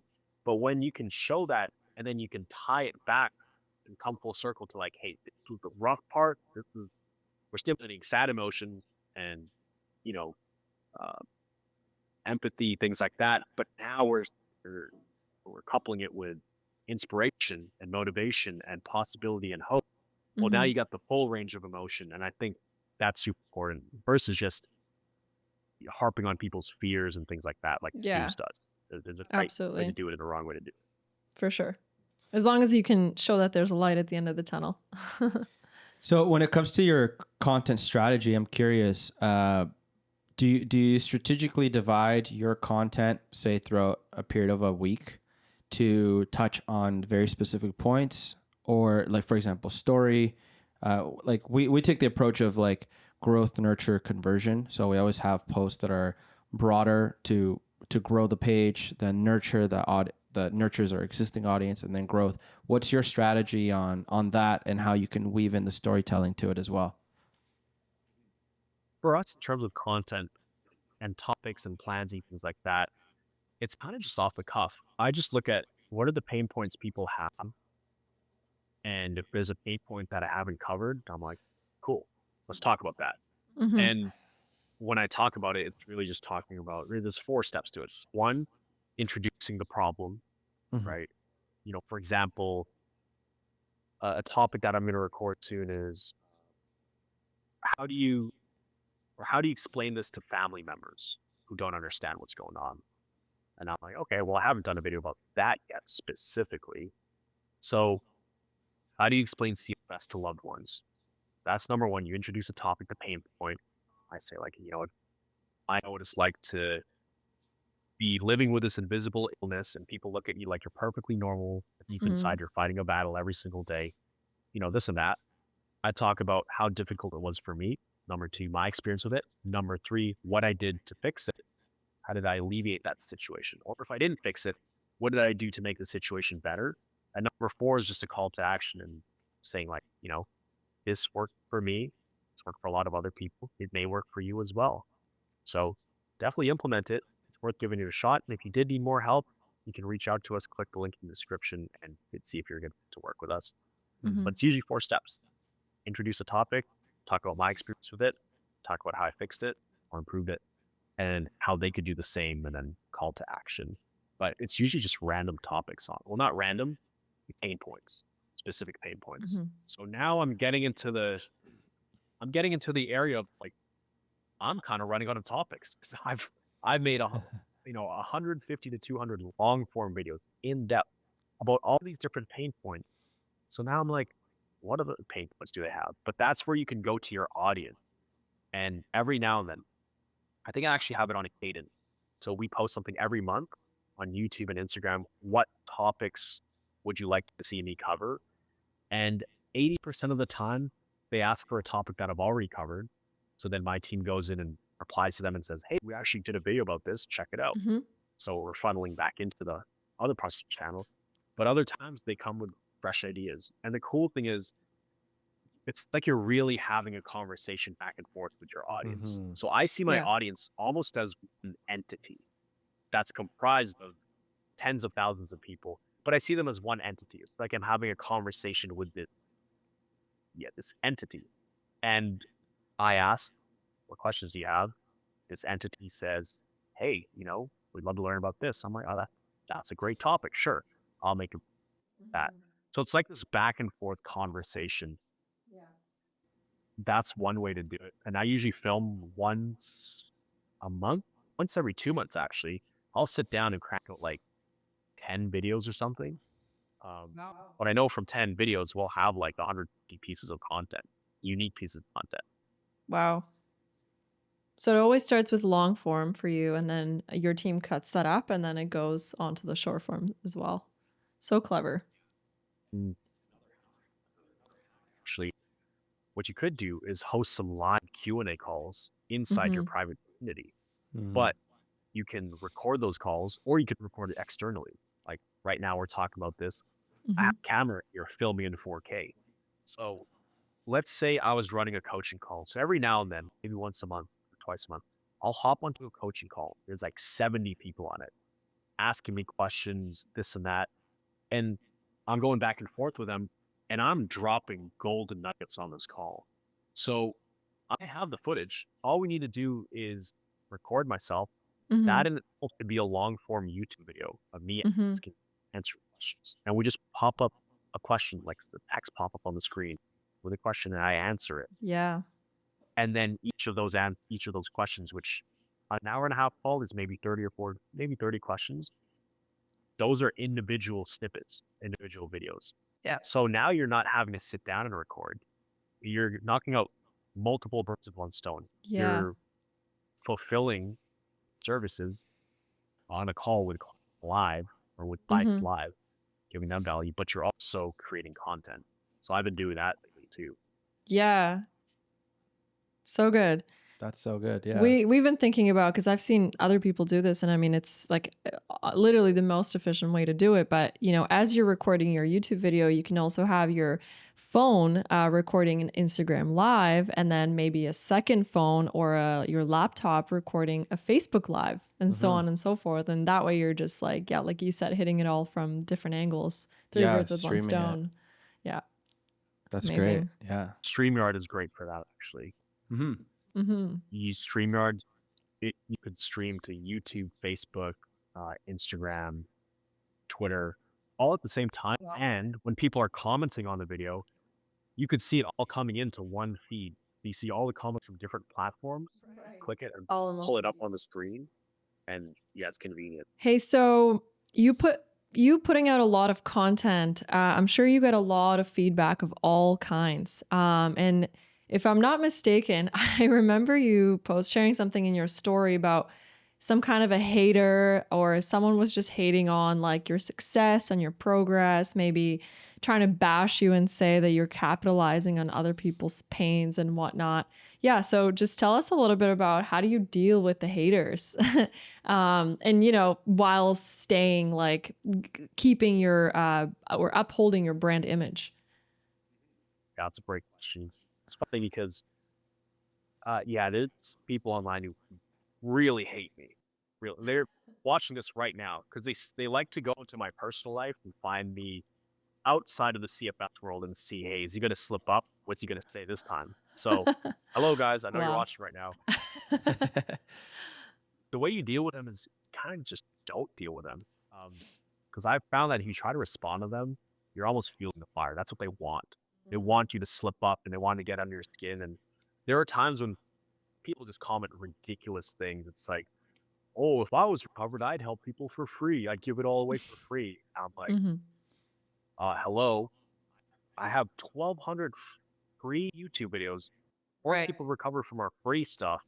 So what are you going on about this? I would give it away for free. If 1,200 videos is not enough, Yeah. and I'm like, nah, calm down. Then I'll just delete it and I'll leave it blank. And then other people deal with that person, and they say the same thing. So it used to get under my skin until I realized, like, we all know the bigger you get, the bigger target you become. So I see it as an indicator that, hey, we're making a bigger impact. And I've done a lot of personal development work where there's this famous line, don't expect to be the hero without being the villain as well. People are going to love you, but the more people who love you, more people are going to hate you. And you can't have your perception skewed by one or two bad comments. because I'll get 99.9% good comments on my channel and feedback and people telling me, this content saved my life. And then you Yeah. could have one nasty comment that's like maybe a paragraph long. And it's kind of like spilling a coffee stain on a white shirt. That's what it feels like. Hmm. So all your attention gets magnified on this one negative comment, and you forget about the 100 good comments you have. So you really have to detach yourself emotionally. I'll get emotional for about 3 seconds, and I'll be like, okay, take a step back. Let's look at the chessboard logically. There's like thousands of people saying positive things. There's a few people saying negative things. I'm okay with that. So I just have to detach emotionally and just, understand that it comes with the territory. Mm-hmm. Let's just laugh about it. I'm like, hey, this is a good sign of growth. I Totally. expect to have more haters. Yeah, you got 99 problems, but a hater ain't one. Yeah, What? if anything, having this is for all the people that are maybe have either what's it called, like self-criticism mindset of, oh, I don't want people to comment negatively on me. It's if you're having people comment negative things, you just see that as engagement. You're creating content that is highly engaging and it's getting people to have an emotional response. And that is exactly what you want. You can't expect everybody to love you and if or to like you. You can't expect everyone to like you. But if you want people to love you, some people are also going to dislike you and hate you. And that's perfectly fine because that's where you're saying like your community will come in and they will speak on your behalf and be like, hey, he's actually helped me. And it's actually a good sign to have negative comments. I see it as a good sign because it shows that you're providing conversation pieces for people and you're engaging the community. Now, obviously, if 80% of your comments are negative, maybe your content is steering in that wrong direction. But you really just have to see it more objectively, and as hard as it is, remove the emotions from it and have a little fun with it. Like we got a hater comment on our last podcast video, and I just took the smiley, happy approach of, hey, thanks for commenting. I really appreciate you watching the video in the first place. Right. Like, thanks, because you're driving our engagement up. So appreciate that. Yeah, exactly. And also, I think it's important to, if you know that you're doing things with good intentions and you are in fact making a positive difference, providing real value to the world, Mm-hmm. then what they're saying is not true. It may be true to them, Mm-hmm. but I can go to sleep well at night, know that we are in fact helping people. We're literally saving Yeah. lives. There's proof out there. So they could say whatever they want, but I know the truth. And I know Mm-hmm. that we are actually helping people. So they could Yeah. call me the spawn of Satan or the worst person in the world. Or, some of them are like, oh, I wish Miguel gets CFS again and dies. We need to put Oh him my in jail. gosh.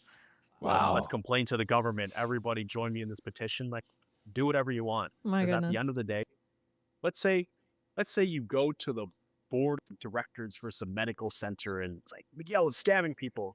All right, come investigate me. Come look at all our records. What you're going to find is people recovering and so many people getting their lives back. So Mm-hmm. I think when you're in for the right reasons and you are making a positive difference and an impact, then there's nothing to really fear because you know the truth. And Mm-hmm. at the end of the day, the truth always prevails. So they could talk all the crap they want, uh, Yeah. but Yeah. like keep on going. Just waste your energy doing that, and that they want that too. Like Yeah. trying to get your attention. I No point in no point in fueling the fire. And I want to touch on the comment on why don't you just give it away for free? Why are you charging for it? With a great quote by Myron Golden. And it's people who pay attention, and people who pay the most attention. So yeah, mic exactly. drop on that And one. now, like I can even go as far as saying that I do give it away for free. Like, Hmm. what are you complaining about? 1,200 free video. Like sometimes I've replied to people. They write a whole paragraph and they say, oh, if you really wanted to help people, you give away for free. And I'm like, is Hmm. 1,200 free videos not enough? Because I donated my time for those videos. I paid for an Yeah. editing team. what do you want? 2,000 videos? They're like, well, your programs are paid for. I'm like, yeah, you got to put food on the table. I have 12 Right. people on the team. You want them to work for free? You say that about, do you say that to your garbage man, or say that to the IRS? Say that to, oh boy, when you go to the grocery store and you pick up steak, you just walk out with it. And when they say you had to pay for it, you complain, say, oh, if you want Yeah. to help people, you give them food for free. Like, hey, what are you on about? Well, chill out. So it just doesn't make double standards. Some people. It's 2024. It comes with it. Yeah. You touched on the self-development side, and I want to dive a little bit more into that. For some mindset for entrepreneurs, maintaining a positive and resilient mindset is crucial for all entrepreneurs, right? I made a video on tenacity and resilience the other day on how important that is, that mindset. What mindset practices do you follow to stay motivated and focused on your business goals? I think probably one of the biggest ones, and this has carried me through almost every hardship in life, is not seeing things so much as problems, but seeing them as opportunities to level up, essentially. Mm-hmm. It's things to fix. It's when problems and fires arise in my business, or I'd say most of my business, because every day there's things breaking, there's things falling apart, we're patching things up. I'm like, okay, what? Sit here. There's only two options. It's binary. One, you could sit here and complain about it, be like, oh, it's not fair. Why did this break? It's not my fault. Sure. Let's see how far you get with that mindset. Or number two, it's okay, if that's breaking, Yeah. then we need to fix it. And that's how we're going to push forward, essentially, and level up. Like, you got to patch the boat up as it's sailing across the ocean. You can't be like, Mm. holes in my boat. Oh, it's too bad there's holes in my boat. It's going to fix itself. So Yeah. a lot of times these problems, I like to call them opportunities. They're Mm-hmm. opportunities to improve a process that you had. Yes. So I think of times where we had pretty big fires in the company, where maybe there was a time where so many clients were complaining about one certain thing, or they weren't getting enough help, or it was taking too long to recover. So yes, we're getting bombarded with negative messages from people. And so we're thinking, how do we alleviate this?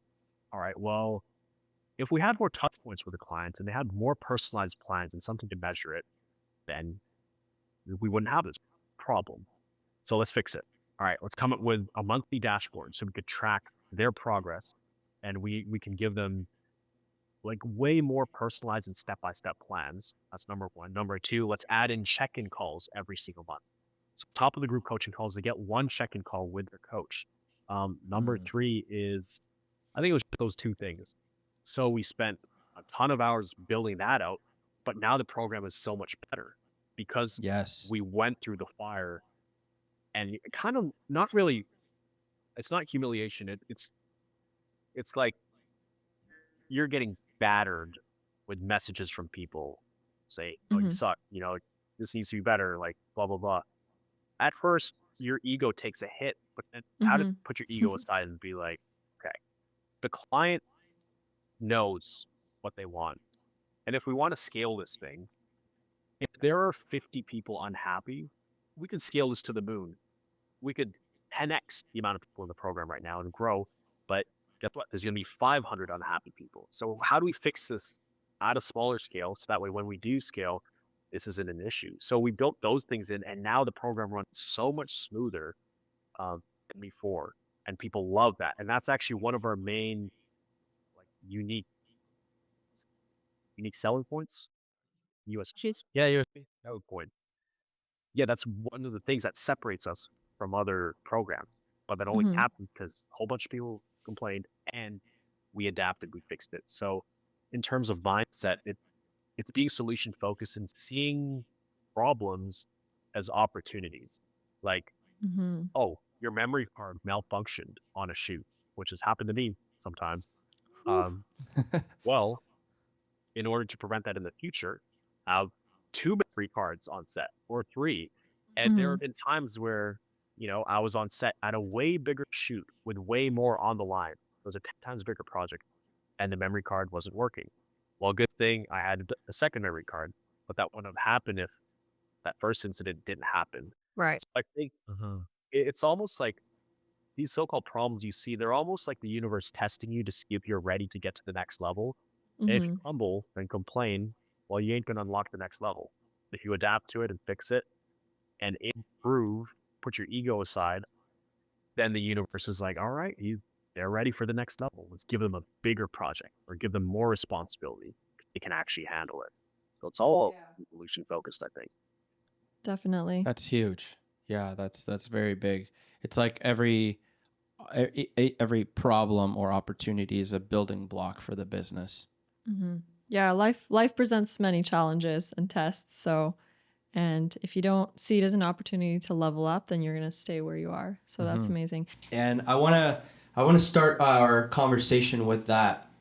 When I met you, you had a media production company, and you've come such a long way. Now you're doing CFS recovery, but CFS recovery is built on the same foundations as your media company, and by that I mean the workflows, the strategies, the SOPs you have to output an enormous amount of content to multiple social media platforms and leverage that content to now fuel your business. So let's dive right into your story. And if you can start by sharing your journey from struggling with chronic fatigue syndrome to becoming an entrepreneur and how you transitioned from those challenging times in your life to running multiple businesses. Yeah. So, I mean, it is a crazy story, but I think growing up, I was always kind of business minded. I was the kind of kid who was selling hockey cards in elementary school or selling candy at recess and lunchtime. I was always trying to figure out, you know, how to make money or how to build something. That always excited me. But further down my path, I got into high school, got into sports, got into lots of pre-workout, right? So I was really pushing myself hard in terms of the sports I was playing, and I also had extremely high standards for myself. I always wanted to be the best. I was very competitive. So that kind of led me to just pushing myself to the extreme. And then add on that with working out and lots of energy drinks and supplements, pre-workout, eventually your body is going to hit a wall.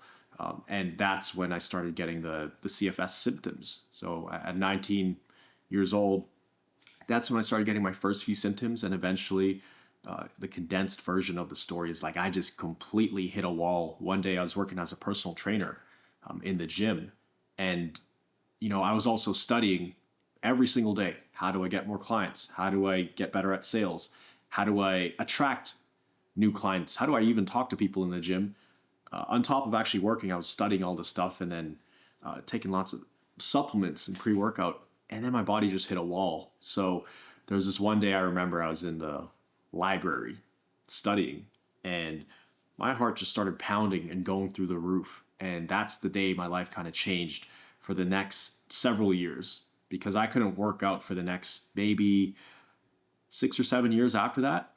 That's when my health kind of cascaded downhill, but I was still trying to push through for another maybe 4 years after that. So I'd get better, I'd recover, then I'd get sick again. And, this whole CFS thing that I had, I didn't know it was CFS at the time, which is essentially a hypersensitive nervous system. But I mean, I was feeling maybe 50 different symptoms at once. I felt like I was dying some days, couldn't get out of bed. But I'd get better, get worse, get better, get worse, until finally, I was bedridden for about 8 months. And out of those 8 months, I was hospitalized for 2 months. And so this is kind of where the content creation Miguel came in. I was always a very visual person growing up. I would always imagine my life kind of like a movie. And I love music. So I was in bands, I was in the concert band playing the French horn, like theatrical music. But I would always imagine different scenes I was living, almost like a movie scene. And I could hear music playing. And later down the road, this was perfect for the content creation because now I could bring these visions to life. But essentially, when I was bedridden for about 8 months, like I literally couldn't walk, could barely shower, had to get spoon fed for a lot of that time. So I spent most of my time living in my head. I had to create an imaginary world because a lot of days I had to wear a blindfold as well. Like they couldn't even turn the lights on because the lights would give me migraines. And I had to wear earplugs and earmuffs because even someone talking to me, that would trigger pain in my body. So I was very severe. So yeah, no, it was horrible. Like I literally didn't want to live anymore, you know? But I had to create this fantasy world in my mind. So in my mind, like physically, I couldn't do anything. So in my mind, I was traveling the world. I was going on these adventures. And by the time I got better, after I got out of the hospital, which that in itself, that's a whole crazy story, but I was completely bedridden, had to learn how to use a wheelchair, then use a walker, then walk on my own 2 feet again. It was literally step by step, baby steps. And I had all these ideas in my head because I had lived in my head for the last 8 months. I'm like, I got so many ideas. I need to bring this to life. And that's when I decided to pick up the camera. This was in 2018. It was March 29th. I got released from the hospital, and that's kind of when my new life started. And I had all these ideas in my head. I'm like, I got to do something with this. So let me go to YouTube and figure out how to make some cool videos. And then started with my phone. And then, I thought of going back to personal training. I went back for about 2 weeks, and I was like, okay, this is going to lead me down the same path of overworking myself and just burning out. I want to do something I truly love. And content creation was one of those things that I always wanted to do because I was always a very visual person. But now it's like, it was the only thing I really could do because it wasn't too physical. Like I was still figuring out how to walk again and like function in the world and reintegrate. But that's when I fell in love with the whole content creation process. I still love it to this day. And that's where it all began. Wow. Wow, it's crazy. Quite the story. Yeah, when I had met you, you had mentioned that you were in the hospital, and yeah, you mentioned how you still wanted to create and be part of this world of fitness. So I think you said you had a friend that had a gym or something, so you started shooting some videos for his gym, and Yep. and that kind of jump started you with the video creation. And then you had a pretty interesting journey starting to work with bigger and bigger companies, creating marketing videos for them and branding videos, which is pretty awesome. Tell us about like how that journey was heading into this entrepreneurial content creator mindset and business side. Yeah. And in the beginning, I think a lot of people can relate to this too. When they're starting out in the content creation space, you really got to do it for the love of content creation. You really have to enjoy it. Because if you go in just to try to make money, you're not going to last. I've seen so many people come in and try to like do it just to make more money. And that's not going to push you through. That's not going to carry you through the beginning stages where you have to shoot for free. You have to stay up late, learn all this stuff, learn color grading, learn audio. Like you're spending hundreds of hours just developing your craft. And if you're doing it just for the money, like that's not going to carry you through. You really have to have a passion for it. And I think it's one of those things you either have it or you don't. Because to me, it was like a hobby at first. It wasn't even like, hey, this could be a business thing. It's like, hey, I got all this creativity locked inside that's just like oozing out of me. Let's bring it to life because I can't contain it. Let's go film these cool shots of the city. Let's listen to some cool music on Spotify and like save them and create a playlist of like, I want to make a whole bunch of edits to this music with a drop and this and that. And I think that's one of the most exciting times when I think in the very beginning, you're kind of frustrated because you don't know how anything works. Even like putting a timeline together in Final Cut Pro or Adobe, you don't even know what button does what. So you're figuring all this out. But after a couple of weeks of that, okay, now you start to get a hold of it and you can really start being creative and stitching stuff together. But it started with very humble beginnings, but the intention was just to make the coolest videos possible. And also, another thing I realized before I even jumped into this content creation space as a videographer, I knew that everybody else was ahead of me. I was starting relatively late in the game, so I just knew I had to put the reps in if I wanted to be anywhere close to these other people. So I made a commitment to myself. I'm going to create one piece of content every single day, whether that's a new Love video, that. whether it's 5 seconds long or a minute long, whether it's a cool photo.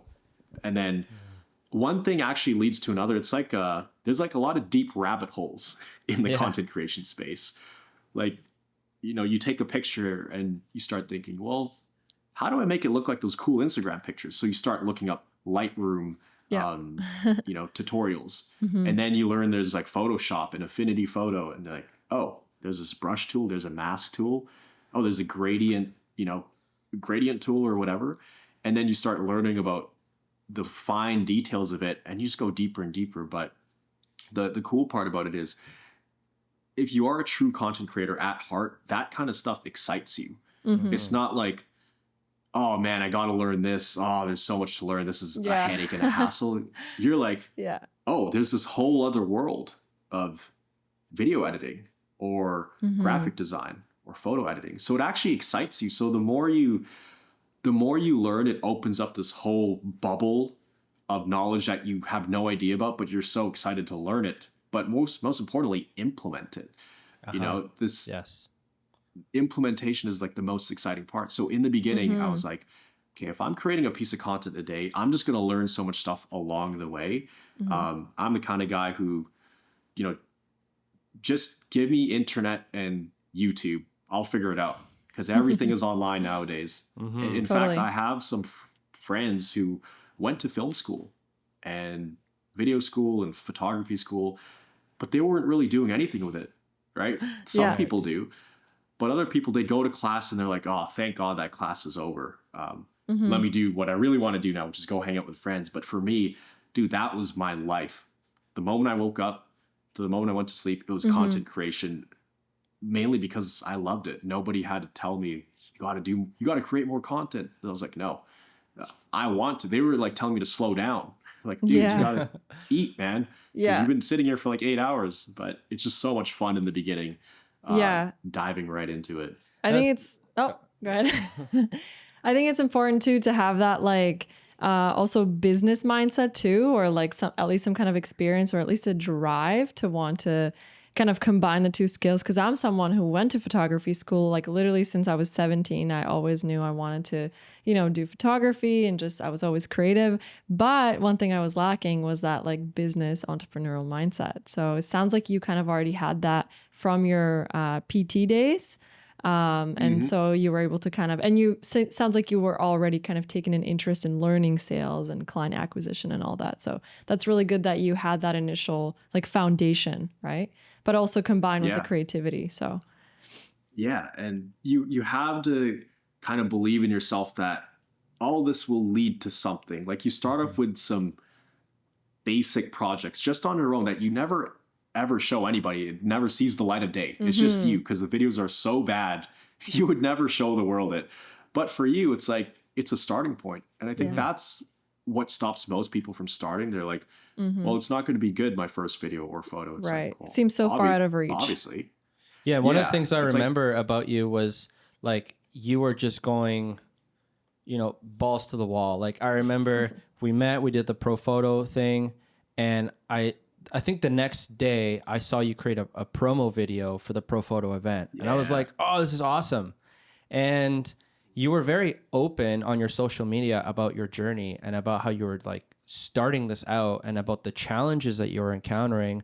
But one thing I always appreciate about you was like, you implemented, and you were always excited about the next thing that you can do and about the next project you could work on. And that really showed through your content. I think that's how you're able to start building out your social media initially. It just showed that you were just pumping out content. And on the other hand, kind of like with what Jazz was saying, I also come from a, school background where, it's a double-edged sword. You learn a lot of things, but you also have this imposter syndrome or this perfectionist mindset that, things have to be perfect and got to be color graded perfect. And there I'm looking at you just being like, content. I'm like, damn, that's the quickest way to learn. For sure. Yeah, exactly. You just jump right into it. And, for me, it was a volume game. I'm like, okay, piece of content every day and post it.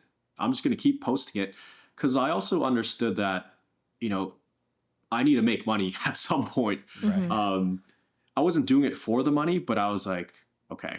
When I got out of the hospital, by the way, I was in some serious debt because I spent so much money on treatments and medication. I wasn't working. I had car payments, things like that. Luckily, my family really supported me. But dude, I remember I didn't even have money for gas.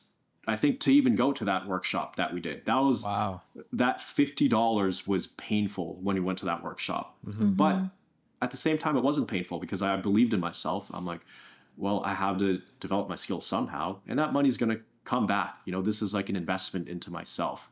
And I was just excited to build the skills because I knew the results would come later on. It's kind of like, this is perfect because we're talking about content creation. It was about 3 months after I got out of the hospital, buried in debt, couldn't work, no income at all. And I'm like, okay, what else can I add to my toolbox in terms of content creation? I want to learn it all. I want to learn everything. Like, I don't even have a camera at that point. Like, I borrowed my friend's Sony RX100 and I was filming on auto for my first probably 50 paid projects. I didn't even know what ISO and aperture was, honestly. And that didn't even have an audio recorder. I recorded people's talking from like my phone and I'd be like talking to it and I would just sync it up. It didn't even have audio. But this one part, I remember I wanted to get aerial footage for this project I wanted to do. And it was just a personal project. It wasn't even paid. And I was like, this DJI Spark at the time, that was one of their top drones. Yep. I was like, man, this is like $450. First of all, I am in serious debt. I can't even put gas in the car. But if I get this thing, is this going to open up doors and opportunities that I wouldn't have had opportunities to capitalize on? I was like, okay, well, it's binary. It's either yes or no. Yes, it's going to open up opportunities. So I'm like, all right, well, let's do it. Let's slap it on the credit card, which from the outside seems like an irresponsible decision, but I think it's one of those things that like, if you believe in yourself enough and you're going to stick with it and not quit and you're going to put it to good use, then, it's good to invest in yourself. Yeah, invest in your future, in your vision. There's this question that Jazz and I ask ourselves. We ask our clients, we ask people we get on the phone with, is what you're considering taking action on going to be a stress or stretch investment? Is it going to bring stress to your life, monetary, workload, time-wise, or is it going to force you to stretch and step up and pay Level off up. that credit card and get some friggin' clients and do what it takes to see the light on the other side? And that's usually where I go to with those sort of situations. Like, if it's just a matter of it, like taking action, it's going to pay off. It simplifies that. So I guess for anybody that's kind of in that spot of like, do I invest in myself? That's the best investment that you can make, really. It's investing in yourself, but like you said earlier, implementing it. That's where it all comes down to. So if you don't go out and find those clients, if you don't make those phone calls, if you don't film those videos and you don't put them out there, then the implementation won't be there to see your success through that investment. Definitely. And belief too. You gotta have belief. Exactly. Yeah, exactly. You have to believe in yourself. And there's this, the reason why I pulled the trigger on that drone, there was this wasn't really famous, but I remember hearing it. And I think when I was 17 or 18, I went to this network marketing meeting, right? It's like, oh, you recruit someone under you, you make money, they recruit. Yeah, I think we've all been to one of those at some point in our we've lives. definitely all been to one. But the actual knowledge in terms of like mindset was great. And I remember there's this one CD they had us listen to back when there were CDs. So I think it was Robert Kiyosaki who was talking about this, but in the Vietnam War, This guy was a pilot. And Mm-hmm. a lot of people, they shy away from fear and discomfort. But when you're flying a helicopter, sometimes back in those days, the engine would stall and then you start nosediving downwards. And the only way to get out of that is to turn the engine on and go even faster towards the ground, because then you gain momentum to swoop back up. So it feels like suicide at first. It feels crazy because you're already falling. Now you have to accelerate further into the ground. But the only reason you do that is to build momentum to get back out. And that's the only way you survive.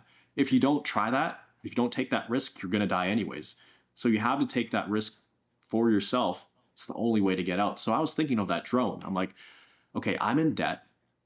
If I buy this drone, I'm essentially putting myself deeper into debt and putting more pressure on myself to dig myself out of that hole. But in putting myself deeper into the hole like that, it's going to open up more opportunities. So I'm kind of like swooping out of that situation. So I always kind of apply that famous line that I heard. To me, it was something famous that stood out. And I've used it in so many different scenarios with building this video production company. And Yeah. I think once you make that decision, like, hey, this is my path, I am a content creator. Well, now the next step is, well, how do you go out and get deals? And there's this phase, as you guys have probably experienced, where you're doing a ton of free work. Like, you are just giving your time and energy out to all these different people. You're filming with realtors, like car shops, freaking building companies, like the most random things you could think of. You didn't even know there was a business for this thing, but it's like, I will film anything and everything at this point. Yeah. Just put it in front of me, I'll film it. I don't care. Yeah. Like, I just need the reps, you know? So there was a lot of that. I'm sure, Seb, you probably had a lot of those free projects in the beginning, right? Yeah, I did. I was working a full-time job, and then my way to get the foot in the door for entrepreneurship was I got to test this out for free. So I had one client that paid me $2,500 Canadian for an advertisement, which that was my first like paid gig in the video side. And it ended up making them $20,000 in the first month, which was awesome. I was super stoked. So I was like, proof of concept, let's go out there. But I now need more projects to show people. So I did lots of free stuff. Lots and lots of free stuff. Even with our new business now, with our, social media and content marketing agency, we started out doing free coaching calls. It was a great way to collect like market research too, right? And to this day, we still, with certain people that we see potential with in our ability to help them, and they just need that extra little push to see the light and like, how will this actually turn out? We'll just be like, hey, we'll do a free script, we'll do a free video edit, we'll see you through the system, like no strings attached. But it's really hard to see how this implementation is going to lead to that result without actually taking those steps. So even to this day, we do free work, but it's no longer as it was before from a place of like, I need to prove it to myself. Now it's more so like, I want to prove it to you. So I'm gonna do this for free so you can see what it's like. But when it comes down to like video work, it's a lot of work. It's a lot of work to create a video. Lot, man. It is a lot. It is a lot of work. And I remember my first paid project, I didn't even set a price. It was filming, it was just making a sick banger video. That's what we call it. 1 minute banger. That's what they needed for this business conference. And I remember I barely had money to even drive to that place. And keep in mind, I'm still feeling symptoms this whole time. I'm still recovering. So I'm focusing on recovering, learning to walk around again and drive. And, I had to pace myself. So most of that first year, I was editing and filming with headaches and like body aches and pains, shortness of breath. Even at that pro photo thing where we met, like I was having some pretty bad headaches, but you kind of just learn to manage it with life. Sorry, you were saying that like the lights used to bother you, right? And then when it comes to video and photography, it's all lights and flashing lights, Screens. Really strong lights. Yeah. So how was Lots of that for screen you? time. I think the joy of video editing and creating content canceled out the pain. Like it was so worth it to have those headaches because it was so much fun. Like that was my escape from all the pain and symptoms and the physical reality. Like when I could put myself into Final Cut Pro and I'm inside that timeline, it's like a different world for me. And it was like an escape. So Yeah. even though it kind of flared up symptoms, it was a million times worth it. And I think that's one of the things that helped me get better faster because I had so much joy doing it. For sure. Absolutely. And you actually already touched on a little bit of the next question about, scaling and your business, and that, a lot of challenges come with that. And mindset is one of the most important things in order to be able to scale to that next level. So on that note, what are your future goals for CFS recovery and your personal brand? Are there any new projects or areas you're excited to explore in the coming years? Do you maybe have a podcast in the works, or what's next for you? Yeah, we actually have a podcast. So in terms of repurposing, taking all my long form YouTube videos and turn them into audio format and removed any references to YouTube. And there's this thing called Podbean, just blast it out to all these different platforms. So um, it's continuing to grow the brand. But the other huge focus is right now, our whole business model is it's like almost new age business. You post some YouTube videos, digital marketing, they find you online, then you bring them into the program. We want to really take this to the next level. It's going to be going the more traditional route. So plugging into the medical system, plugging into clinics, creating relationships with them, and getting the stuff, potentially approved by insurance, but that's later down the road. Step one is we already know we have a solution on our hands here that the medical system doesn't really have. It may be somewhere, but I've never really heard about it. Something with this much of a success rate, high of the success rate. So we have the results. Now it's a matter of proving that we can repeat these results at a large scale. So it's doing medical studies within our programs right now with everybody we work with. And we're in the process of doing that. So tracking, what are we doing with people every step of the process? How are they improving? Which symptoms are getting better? At what rate are they recovering? What is the trajectory? Like all of this thing, this is like beyond me. I brought someone in to do this. So doing the medical studies. So we have that kind of almost that presentation, that data that we can now bring medical bodies and clinics and organizations and be like, hey, we have a viable solution. We have all the data to prove it. We have all these testimonials, all the case studies you ever need, and we have the science behind it. Here it is, right? You have all these clients or all these patients you're dealing with that you don't know how to fix. We have a solution for it. And here's the solution inside this document. Would you like us to come in and fix these people? Because this is what we do. That's what we specialize in.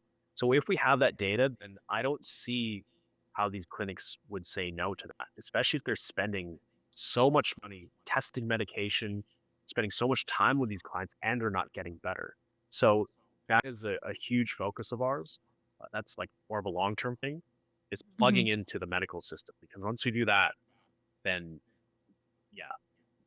problem we're going to have is like, how are we going to service all these clients? It's getting coaches on board and all of that, but that's where I see the really long-term play going. Okay. And That's in the awesome. meantime, you plan on continuing, the content machine you've built up. And do you guys do any, outreach, or is mostly all of your leads and clients inbound now from the content? Yeah, it's actually all inbound, and it's been all inbound and organic for the last 3 years, other than maybe 3 or 4 months where we did run paid advertising. It's all been organic. Like Wow. 95% of our clients just find us organically. Although now we're starting to run paid advertising, testing it out. So we'll see how that goes. But we're sitting on so much gold right now with the content I've already created that, those nets are cast out in the ocean. And even without the paid advertising, we could be on cruise control and just sustain right now. But the way I see it is, I think there's just so much more people to help. Especially going to Germany, they were telling me like almost everybody there, they know 3 or 4 people dealing with this stuff, but they only speak German. Can't even help them right now. So I just know there's a lot of people suffering. there's a lot more people we need to help, which is Yeah. keeps me in this growth mindset of like, we need to reach more people. We need to reach more people. So as much Mm-hmm. as it is a business, it's also like a purpose Mm-hmm. that's quite close to me. That's amazing. That's amazing. Having a strong reason why is one of the most powerful things that you can have. And it makes content creation so much easier. It makes business a lot more purpose driven and solution oriented, like focused on delivering those results and helping people. Yeah, you're doing great work, Miguel. Yeah. What a insightful conversation. I really enjoyed speaking with you and talking about, from content workflow to your story, branding, marketing strategies, and all that. It's been really insightful. So hopefully this helps some of our listeners who are wanting to step into content creation, build that content system, and Omni-Presence. be omnipresent. Yeah, because we are in the content era, and this is just such a powerful tool that we have to our disposal. These platforms are for the most part free. The barrier to entry is low. And if we can just overcome some of those mindsets that may be getting in the way from us stepping into the limelight and creating content, then the payoff, as you can see here from our conversation with Miguel, is extremely rewarding in life and business. So thanks for sharing your journey. Yeah, thank you for being here, Miguel. Absolutely. Thank you so much. It was a pleasure doing this. So much fun. And for any content creators out there watching this, you're just starting out or you're, in the game a little bit, just best advice I could give is just keep creating content, keep saying yes to opportunities because one door opens another door, opens another door. Next thing you know, like for me, I went from filming videos for a network marketing company in a room of like 40 people to now running a worldwide business pretty much through content. So keep opening those doors and saying yes to the opportunities and going out. Exciting. If you want to learn more about Miguel and if you want to learn more about CFS, and if you're experiencing some symptoms and you need some help, we're going to be putting all of Miguel's information down in the description. So go ahead and check that out. We'll make all that available. And with that being said, thank you so much for joining us. If you found this valuable, please give it a thumbs up and subscribe to the channel. And we look forward to our next conversation. Thank you so much, Miguel. Thank you. Thank you. See you guys. Adios from Mexico. Beauty.